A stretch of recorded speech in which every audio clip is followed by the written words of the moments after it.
வணக்கம் நண்பர்களே. ஒரே நாளில் 4000 கோடி கடன், மகளிர் உரிமை தொகைக்கு நிதி எங்கிருந்து வந்தது பற்றி இந்த வீடியோவில் முழுவதும் பார்க்கலாம். அதற்கு முன்னாடி நம்ம சேனலை இதுவரைக்கும் சப்ஸ்கிரைப் பண்ணலன்னா சப்ஸ்கிரைப் பண்ணி வச்சுக்கோங்க. அப்படியே பக்கத்தில் உள்ள பெல் பட்டனை மறக்காம பிரஸ் பண்ணி வச்சுக்கோங்க.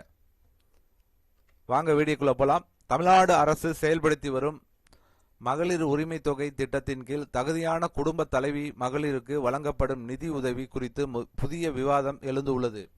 சமீபத்தில் 1.31 கோடி பெண்களின் வங்கி கணக்குகளில் பிப்ரவரி, மார்ச், ஏப்ரல் மாதங்களுக்கான முன்பணமாக ரூபாய் 3000 மற்றும் கோடைக்கால சிறப்பு உதவியாக ரூபாய் 2000 சேர்த்து மொத்தம் ரூபாய் 5000 செலுத்தப்பட்டதாக தெரிவிக்கப்பட்டுள்ளது.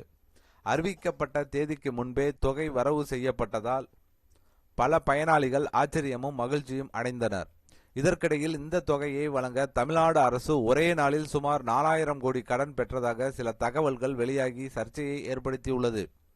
மாநிலங்கள் பொதுவாக நிதி தேவைகளை பூர்த்தி செய்ய அரசு பத்திரங்கள் அல்லது மாநில மேம்பாட்டு கடன் ஸ்டேட் டெவலப்மெண்ட் லோன்ஸ் மூலம் நிதி திரட்டுவது வழக்கமான நடைமுறையாகும். எனவே இந்த தொகை குறிப்பாக ஒரு திட்டத்திற்காக மட்டுமே பயன்படுத்தப்பட்டதா அல்லது மாநிலத்தின் பிற செலவுகளுடனும் தொடர்புடையதா என்பது அதிகாரப்பூர்வ நிதி ஆவணங்களின் மூலம் மட்டுமே உறுதியாக அறிய முடியும்.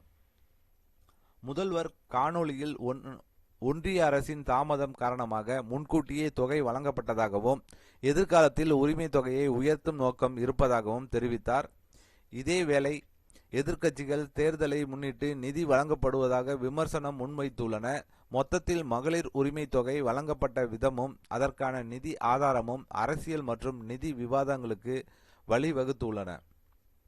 ஸோ கண்டிப்பாக எல்லாருமே கேட்க ஆரம்பிச்சிட்டாங்க. ஏன்னா இன்னும் பென்ஷனர்ஸ் பழைய ஓய்வூதிய திட்டத்தை செயல்படுத்தலை, கல்வி கடனை ரத்து பண்ணல, சொத்து வரி, கரண்ட் பில்லு இதெல்லாம் எல்லா விலையும் ஏற்றிட்டாங்க. ஸோ இன்னொன்று ஆசிரியர்களுக்கு சம்பள பிரச்சனை, அதெல்லாம் தொகுப்பூதியம் அதெல்லாம் உயர்த்தி தர முடியல. எப்படி 4000 கோடி உடனே நீங்கள் உங்களுக்கு கொடுக்க பணம் எங்கிருந்து வந்துச்சு அப்படிங்கிற கேள்வி நிறைய பேர் கேட்குறாங்க. இன்னொன்று மகளிர் உரிமை தொகை சிலர் மட்டும்தான் வாங்கிட்டு இருக்காங்க.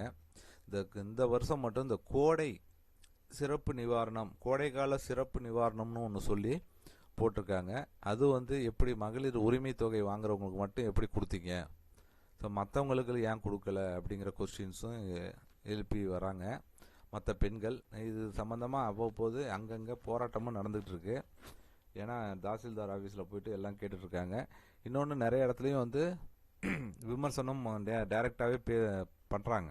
உங்களுக்கு சமூக வலைதளங்களெல்லாம் பார்த்தீங்கன்னா டைரெக்டாக இது ஓட்டுக்காண்டி தான் அது கொடுத்துருக்காங்க 2000 ரூபா.